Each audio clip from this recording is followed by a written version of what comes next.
télévision Futurs Médias mbokk yi ak jàmm ci jotaayu xibaar yi jeexal bu baax baax ci li nga xam ne moom moo di yéex a door gi li ci gën a fës bokk na diwaan bu Njaxiraat ca commune bu Sangalkam la nekk foofee aw coopérative d'habitat woo xamante ni nattoon nañ seen ay koppar ba pare ci ay terrain ñu jundoon ci famille Ndiagne Faye jamono yi nag lot nañ ngir daal di jote ci li nga xam ne moom moo di seen ak suuf kañ ca joxoon baaraamu tuuma bokk na ci ki nga xam ne moom moo fa nekkoon jiit bu bokk moomeel moom Oumar Gueye ay tuuma ñu teg ci kawam njort ne amal na lu ni mel diwaan bu Kaffrine mbokk yi jàppale ne nag commerçant yi nga xam ne ñoom ñoo fa nekk lànk ba tëdd ca ñag ba la ñu def ci aw foire agricole bu ñu bëgg a coppi foire commerciale ñoom ñooñee la ñu xamle mu di lu ni mel bu anto bëri na ci ay njeexital yoo xamante ni daañ ko amee ci lim ñeel wàllu njënd ak njaay jëwriñ ji nga xam ne itam moom lañ dénk wàll wi moom maire ba di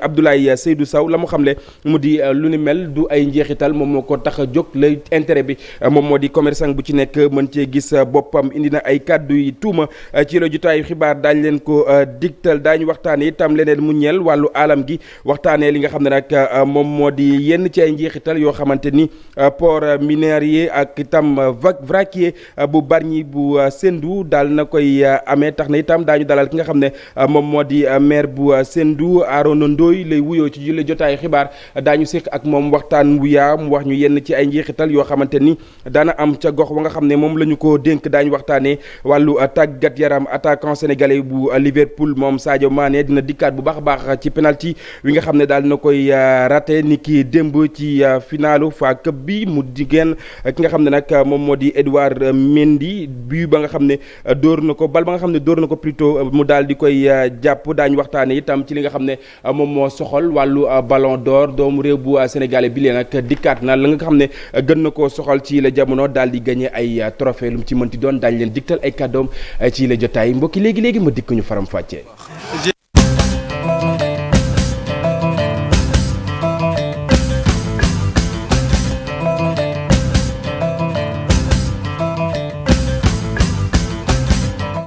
jërë ngeen jëf mbokk yi ñuy rafet lu baax a baax ànd wi ak télévision Futurs Médias xibaar yi ñu doore ko na nga xam ne noonu la ñu ko junjee woon diwaan bu Njaxiraat commune bu Sangalkam la nekk foofee nag aw coopérative d'habitat woo xamante ni nag nattoon nañ seen ay koppar ba nuppi waaye ci la jamono rek ñu jotee ci yooyu les terrain jafe-jafe la ndax itam ñoo xamante ni ñu ngi leen di dànkaafu ne rek bu ñu laal suuf soosee taxan na itam ñu daal di joxoñ baaraamu tuuma ki nga xam ne moom moo fa nekkoon maire moom Oumar Gueye ci ay tuuma yoo xamante ni daal nañ koy teg ñoom ñooñu itam taxaw temb ngir daal di jote ci li nga xam ne moom moo di seen ak alal diwaan bu Tëngéej jëkk la ko wër Abdou Diouf Diagne. am certificat de dépôt. xàllu jula àll bu yaatu bi nag ay coopérative d'habitat daal di fi am nag ay parcelles jëlee ko ci famille Ndiagne Faye wante ñoom ñi la nag dañoo am jafe-jafe ngir daal di fay mën a dëkki kii nga xam ne nag moo fi nekkoon maire bu Sangalkam moom la ñuy tuumaal ci lu ni mel. ministre Oumar Gueye aussi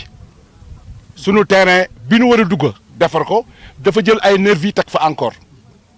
te terrain yi ñun dañoo am certificat administratif bu xam ne am nañ ko depuis 1940 et quelque lañ ko am certificat de dépôt bu nga xam ne ñu ngi ko bu demee ñaal boo xam ne 1965 la ndax gouverneur moo bindoon suñu wéjur nee na du mbëgg ñu immatriculer seen terrain yi ngeen am sinon day bokk ci cadre domaine national ba nu ko waxee suñu wéjur doxal ko mais terewul Oumar Gueye si loolu la dox Oumar Gueye ay nervi la fa dugal bañ ko fa dugal ndax waa këram ñoo fa nekk encore du mettre mal ak waa kër Ndiaye loo waa gox bi di wax may naa fi terrain te la muy maye yëpp terrain yu may yëpp kay yaa ngi si yoon. fu ko soriwul dara foofu la titre foncier 1107 daal di nekk njaboot googu saxit ñoo ko daal di jaay waa HLM tey ji nag ñoom ñu la ñu ne njaay gi bu yeexee dinañu ko gàntal ndax société bi li mu warloo woon ak ñoom ci wàllu koppar matalay wu ko. 2006. la suñuy ñaari mag defoon protocole de vente ak Mbaye Badiane Serigne Mbaye Badiane pas SNHLM mais Mbaye Badiane moo defante ñoom protocole Mbaye Badiane encaissé xaalis bi depuis 2006 la ko encaissé muy 3 milliards 550 quelque mu ngi nii moom la jël si xaalis ba mu ko jëlee ñu toog 7 ans après vente bi mu door ko effectué en 2014 ñun dañuy annulé vente bi. parce que depuis boobu léegi ñun dañuy annulé vente bi parce que vente bi si boppam dafa jaaru yoon si benn boor am na lu ñu doon seet lii suñuy mag defoon ñu toppa si di jéem a rafetal mais Serigne Mbaye Badiane xamul kuy rafetal. njabootu Ndiagne Faye nag di mastaw bu baax a baax ñi nga xam ne ñoom la ñu tojoon seeni kër ci bërëb boobele ñoom ñi sax ñuy xam ne nag dàqu ñu daal leen di jàppale ba ñu am yeneen dëkkuwaay.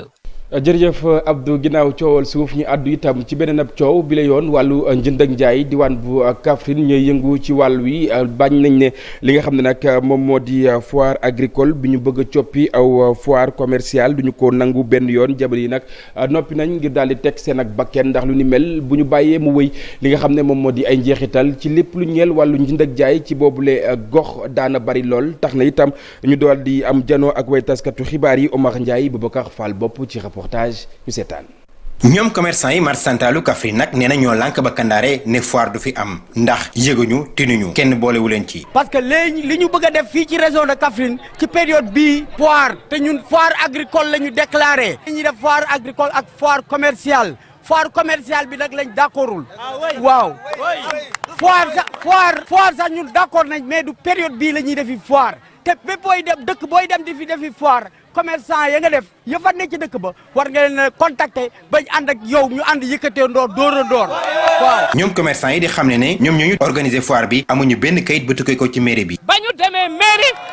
mairie xamal ñu ne moom joxewul autorisation tey te du joxe autorisation suba. ñun ñu ngi fay suñuy patente ñu ngi fay suñuy droit ñu bëgg a ñëw andi seen marchandise di ko jaay fii Kaffrine. ñu yàqal parce que période bi ñu toll nii ñu bëgg a organiser foire bi arrangé wuñu à un mois de la tabaski bu ñu ko defee heure bi arrangé wuñu te heure bi rek la ñu am pour liggéey. ñoom organisateur foire bi nag nee nañu naam amaguñu autorisation bu jóge ko ci mairie bi terewut nag ñi ngi sampale seen i tente tàmbalee liggéey di xaar ak waxtaan. parce que xëy leen ñoom gis ñuy commencé wàcce suñu bagage ñu yéene seen i ndaw ñu ne dañuy ñëw xëccoo ak ñi nga xam ne ñu ngi doon installé pour bañ coow police woo ñu ko maire ñun de police woo nañu léegi nañu nen arrêté li ñu war a def ci place leen tey sa adjoint yónnee na kayit commandant Samb ne ko ñu neen arrêté li ñuy def loolu jaaxal nañu laal fak ñun ak kilifa ya ba démb ci timis ba tey ji ma wax yow parce que bu leen tasagum la ngeen di def dégluwaaleen ñu ngi waxtaan pour trouver solution. ñoom commerçant yi nag jamono ji ñu ngi toog di déglu kilifa yi àddu ci mbir mi ci jamono jooju ñi nga xam ne ñoo organiser foire bi tàmbalee samp seen i tente ak exposé xaar seen i gan yu jógee ci goxi fasantikoo ci biir réew mi. Omar ka war a àtt itam daal nay àddu moom jiit bu bokk moomeel ba Abdoulaye Seydou Sow la muy sàkku mu itam ñaari camp yëpp ku ci nekk la nga jàpp nga daal di koy teg sa suuf ndax itam boobule foire bu amee itam donte commerçant yi daañu ci gis seen ak bopp waaye askan wi nga xam ne ñoom ñoo yeewoo ca diwaan bu Kaffrine itam duñ ci des ginnaaw benn yoon ñu teewlu ay kàddoom. ñii foire bi xeexul commerçant wu Kaffrine ku leen ko wax waxul dëgg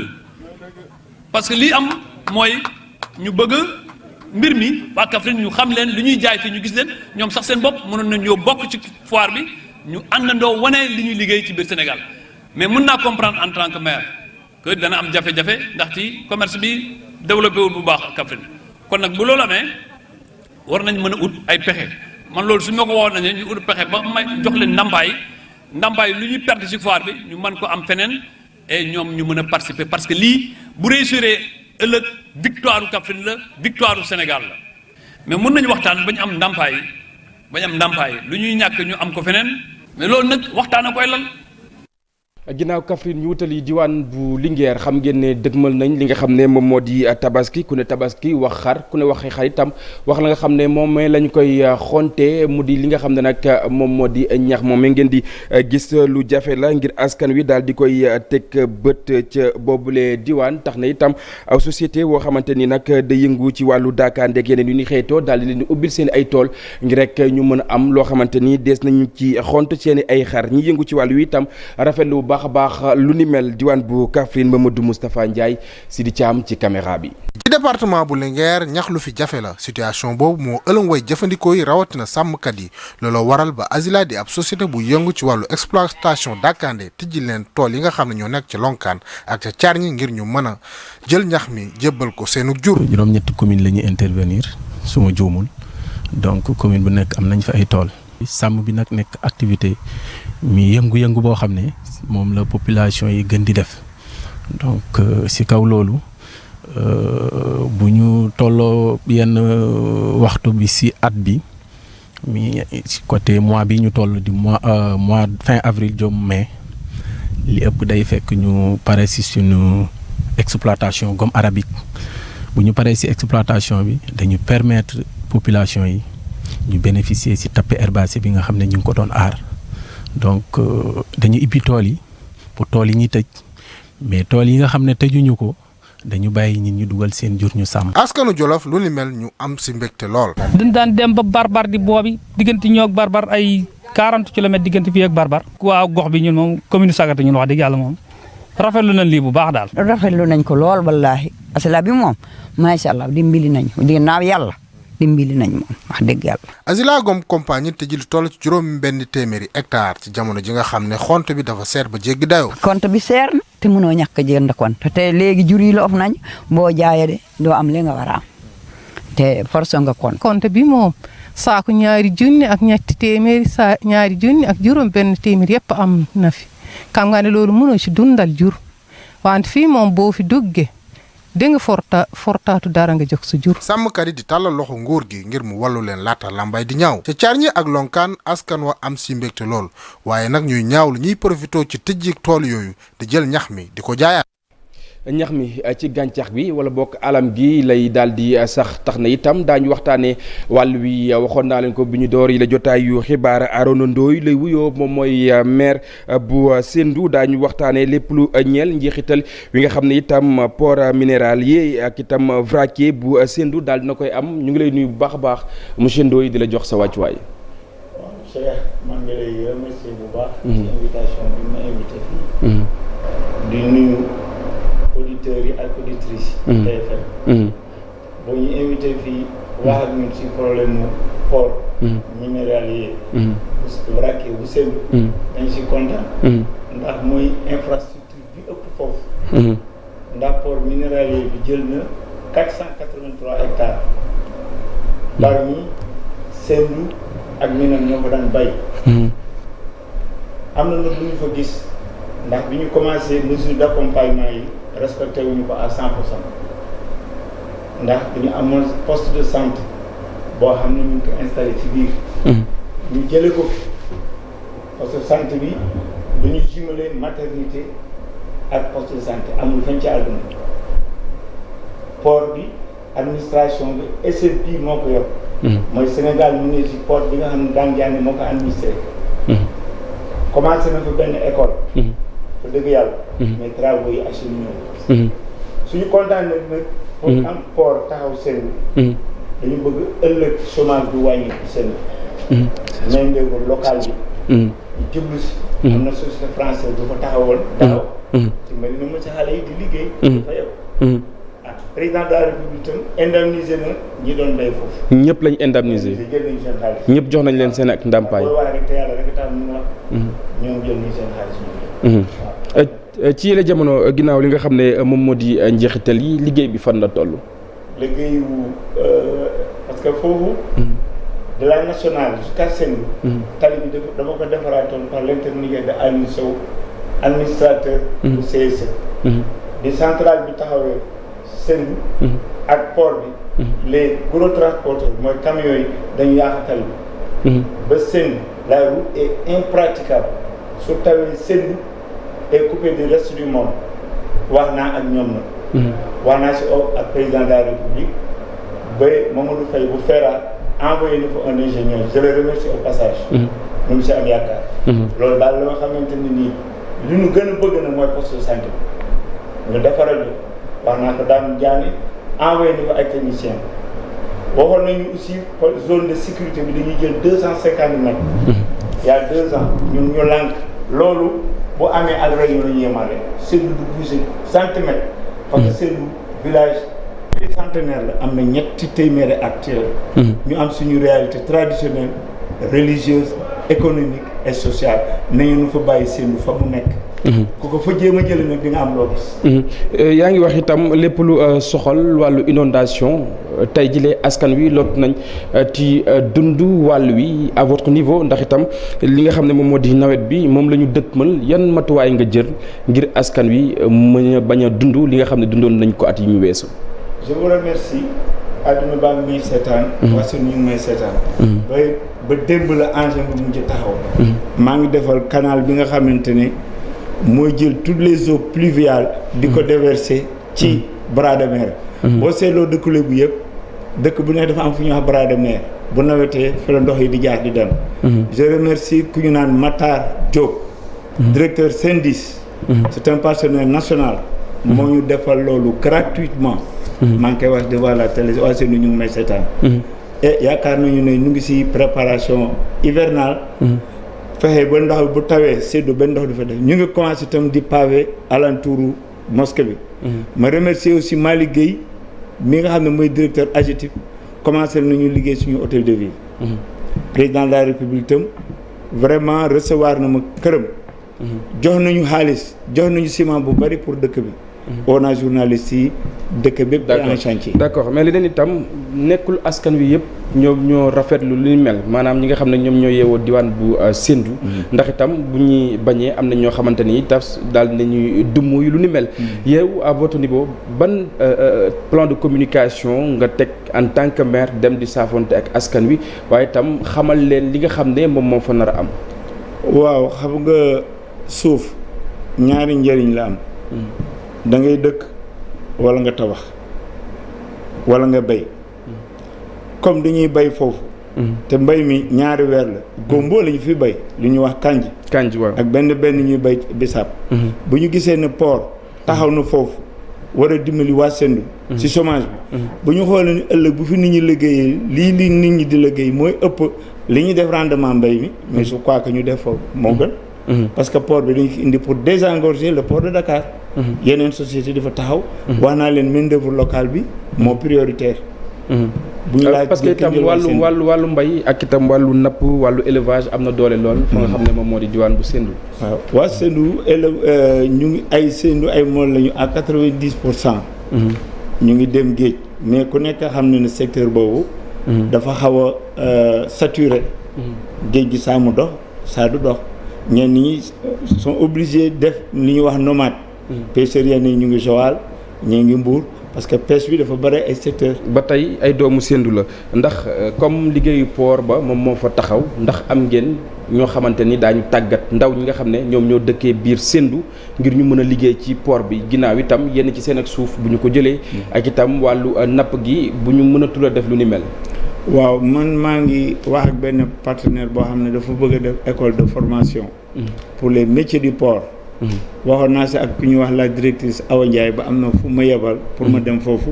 pour xale yi mën a liggéey ci port bi. ndax bu ñu liggéey lee du sotti. wax naa ko société yi fa installé bu ñu laa jël kenn ni ñu jël ki dëkk Sendou ba pare. parce que suñu localité na noo ko moom noo fa daan bay.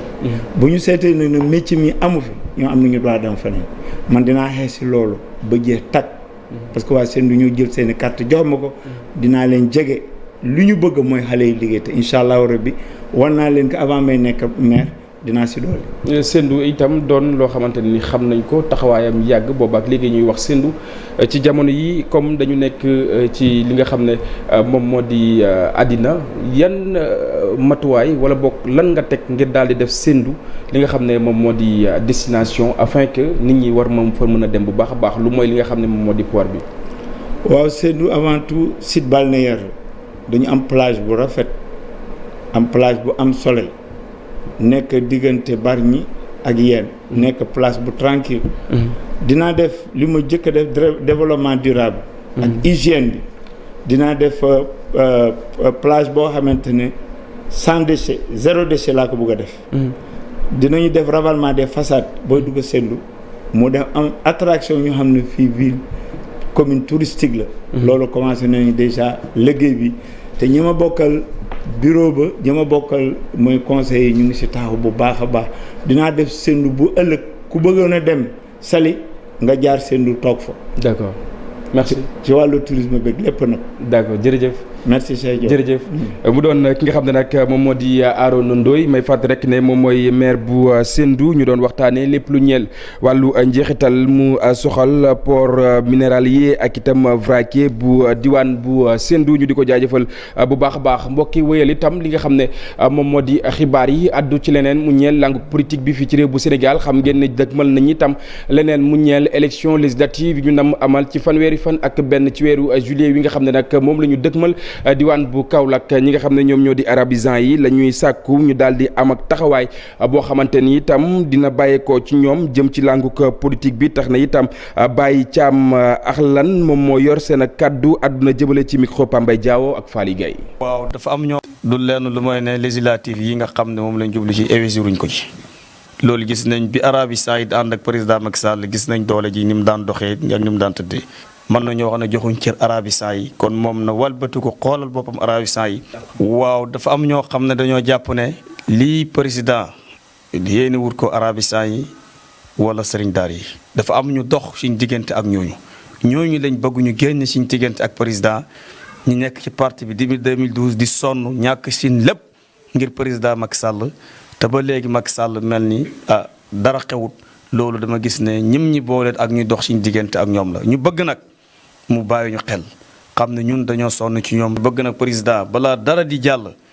na fexe gëstuwaat Arabie Saoudite jox leen seen cër ndax bëri nañ lu bëri lu xew ci réew mi yoo xam ne poste yoo xam ne Arabie Saoudite ñoo ko moom waaye fexe nañ ba jox ko nit ñoo xam ne presque lañ leen jox sax xamuñ ko. du leen bët gànnaar bu réew bu Sénégal foofee itam parti démocratique sénégalais àdduna ci taxawaay wi nga xam ne moom Mayoro daal na koy amee ci mu ñeel liste nationale yi xam ngeen ne boobu ak léegi ñu ngi ci àddu mu soxal li nga xam ne nag moom moo di législative yi ñoom ñooñee la ñu xamle mu di aw complot képp dong moom moo daal di lal lu ni mel ginnaaw aw ndaje woo xamante ni ñu ko doon amal ak way taskati xibaar yi nga xam ne nag ñoom ñoo féetee ca diwaan bu Ndar Géej Ousseynou Diop. parti démocratique sénégalais Mayoro Faye ñi nga xamante ne dañu far ak moom dañoo mer ba futtu jàpp sax ni dañ ko woor. boo jëlee say 22 ans nga sacrifié ko ci biir parti bi ba dara des lu dul tey jii investiture la ëppoon ëppoon ca investiture yëpp nga dox ko muy la coalition ak yeneen yoo nga xam ne kenn mënu koo dox ñu bàyyi ba dara des lu dul investir ñu ne dañuy jël un sale coup sànni ko sa gannaaw loolu la ñu wax ñun waa fédération départementale duñu ko nangu. ci seen i kàddu ay nit sax ñoo nekk ci ginnaaw di comploter ngir li lay am. taxul ñun ñu bàyyi kon defe naa des hommes mal intentionnés bu nu jógeewee ne dañuy jël place Mayoro tey jii moom lii ñun ñoo koy taxaw ñoo ko koy xeexle parce que dafa ñoo naqaru nous disons non. ñeneen ñu bokk ci parti bi mer ba futtu jàpp ni Mayoro Faye li mu def tegu ko benn ci yoon ndaxte lañ ko jox dafa méngoo ak li mu amoon ci élection locale yi ñu génn. waroon na nekk kii mujjee jël paaka di ko jam Karim Wade ba ne Karim daf ma war jël texte jox ko ay nitam. naan leen Karim dafa bokk ci ay complot wala Karim dafa bokk ci loo xam ni ñi ngi koy def Mayoro Faye te Karim yëkkatiwul le plus petit doigt. ci seen ndaje bi ñu amal doon tontu ñooñu Mayoro Faye yi nee nañu bu fekkee ni dafa bëgg a génn ci parti bi day wane rek ni intérêt personnel rek moo ko taxoon a jóg. ne place ba nu ma teg doyuma nga ne naa fàq dem parti bi jëm kanam amulu la yitte sa bopp nga doon xool. Ndar nag jamono ji ci parti démocratique sénégalais coow li nee na kur Mayoro Faye place bi ñu ko jox neexu ko. tax ay ñooñoom jàpp ni dañ ko war waaye nag ñeneen ñoom la ñu gis mooy dafa bëgg a woor kii di Karim Wade.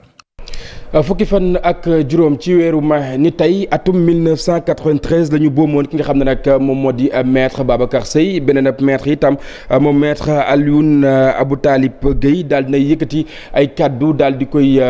dëkkmal ci ki nga xam ne itam jàmbaar la woon ci wàllu wi nga xam ne moom la féete bu ñu sukkandikoo ci maître Guèye la mu xam le mu di jàmbaar des ca waar waa ñu teewlu ay kàddoom moom itam ci micro Ousseynou Diop.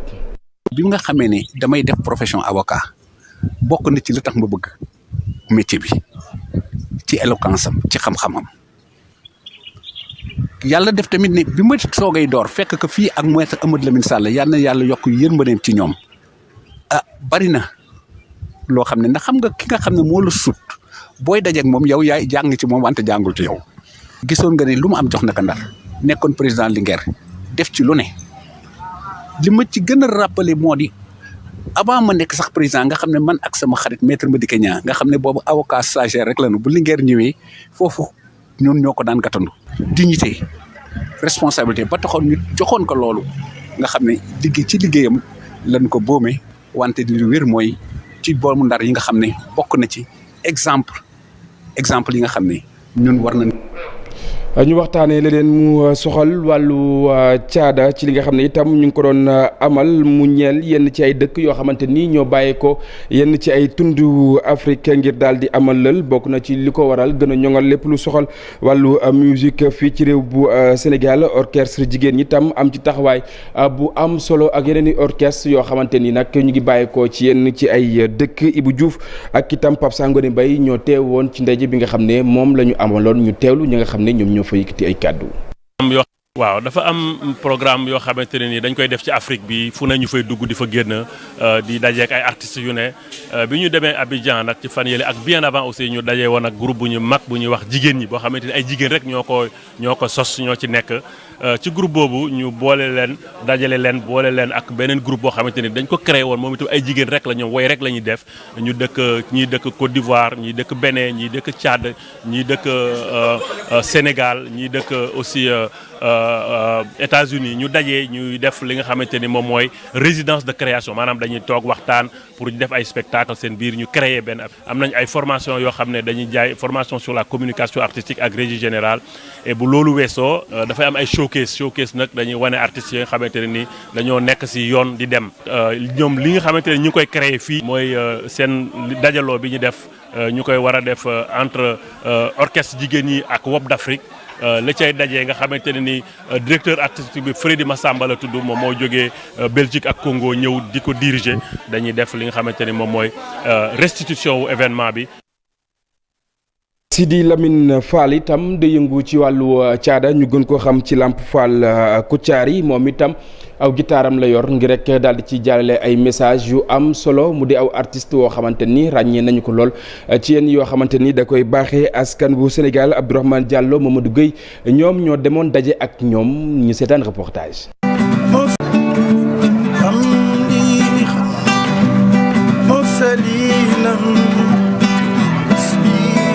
mën nañu wax ni sax élèves yi xamuñu li nga xam ne moom mooy yeewu ci kii waa ji moom ab jàngalekat la musique tamit nekk li nga xam ne bëgg na ko reggae ci lay yëngu. damay taalif di bind ay woy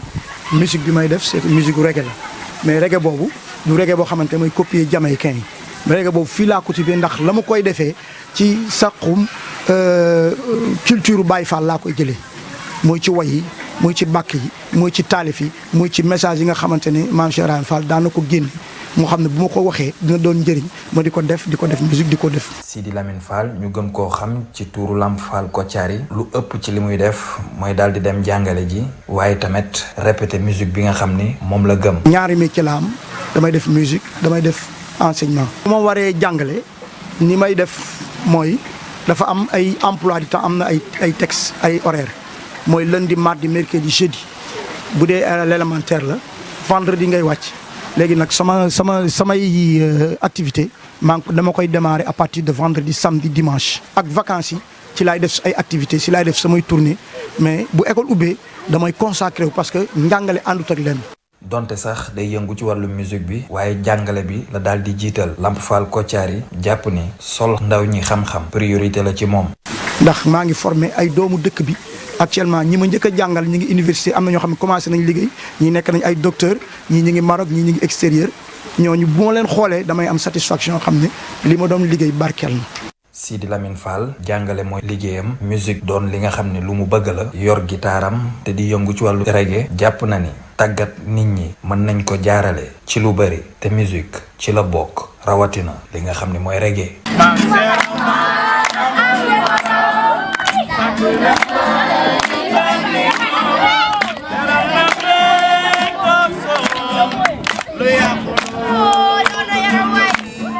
aywa mbokk yi ñu àddu ci leneen mu ñeel wàllu tàggat yaram attaquant sénégalais bu Liverpool moom Sadio Mané ni ki démb xam ngeen ne dafa raté li nga xam ne nag moom moo di